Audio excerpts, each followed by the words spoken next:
করে পায়ে ধরেছি নিতাইনন্দী জুতোই করে ঘরে এসে মেরেছে ঘর খেয়েছি রাত্রে রাত 10টার সময় এই নিতাইনন্দী এত বদমাইশ লোক আমার টাকা ফিরে দিতে হবে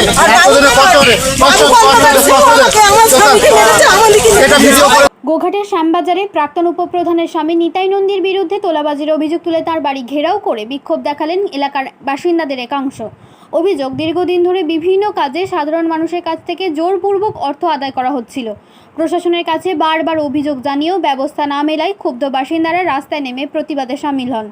ঘটনাকে কেন্দ্র করে এলাকায় উত্তেজনা ছড়ায়। এদিকে বিজেপি এই ঘটনায় শাসক দলকে আক্রমণ করেছে, যদিও তৃণমূলের পক্ষ থেকে এই অভিযোগ অস্বীকার করা হয়েছে।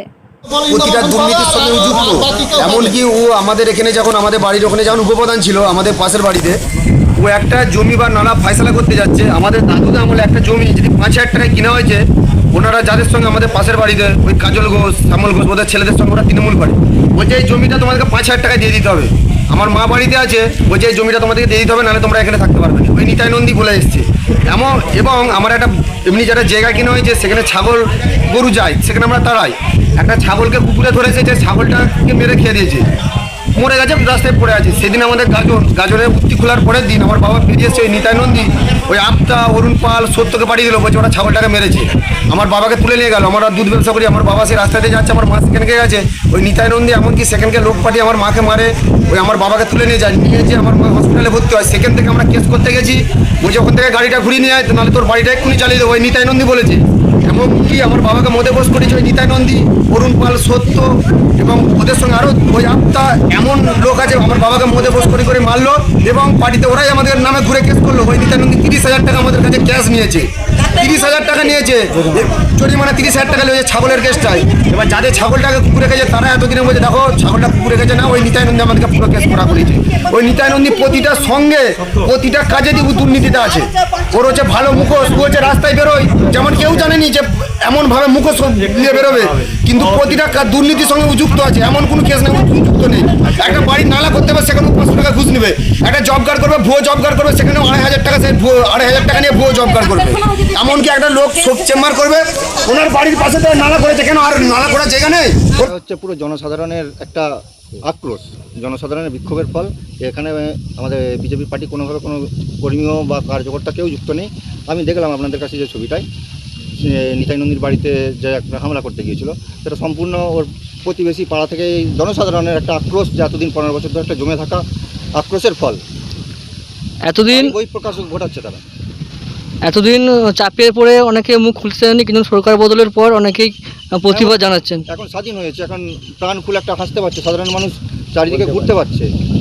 ওনার দাপট এই গ্রামে কেমন ছিল বা কীরকম ভাব মানুষ ছিলেন উনি, কী বলবেন?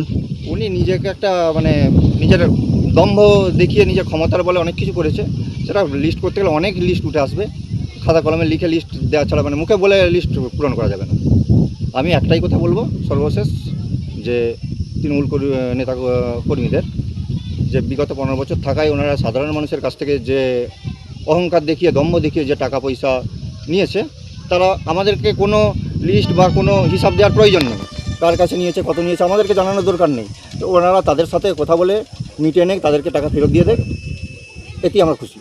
যে এখানে হয়েছে নিতাই নন্দীর বাড়িতেই হয়েছে, শুধু তা নয়, আপনারা চারিদিক দেখতে ঘুরছেন, আপনাদের নিউজেও আমরা দেখতে পাচ্ছি বহুত জায়গায় বহুত তৃণমূলের বাড়ি থেকে আগ্নেয়াস্ত্র, অস্ত্রশস্ত্র, টাকা পয়সা, প্রচুর পঞ্চায়েতের নথি এসব উদ্ধার হচ্ছে।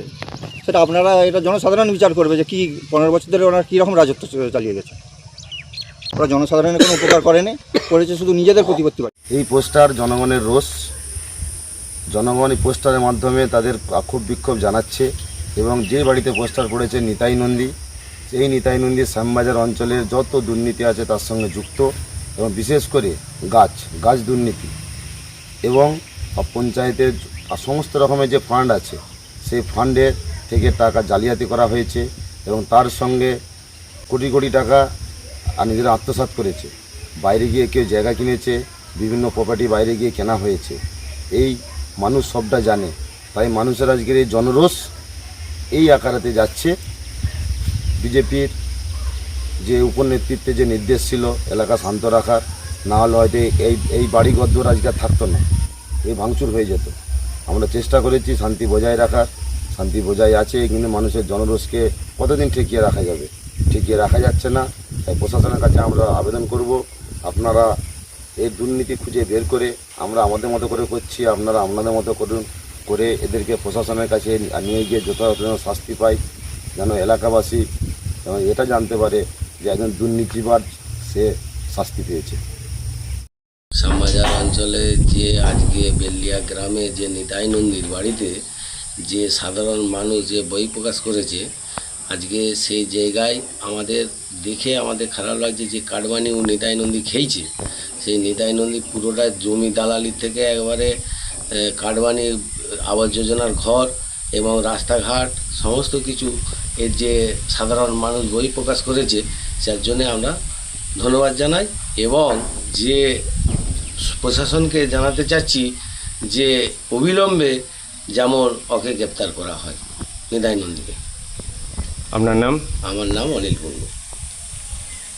অত্যাধুনিক সুসজ্জিত লজ সানা লজ আরামবাগের চন্দ্রবান হাই স্কুল ও পুরসুরার দিগুড়িঘাটের মধ্যবর্তী লঘু চকের মনোরম প্রাকৃতিক পরিবেশে গড়ে উঠেছে এই অনন্য ঠিকানা।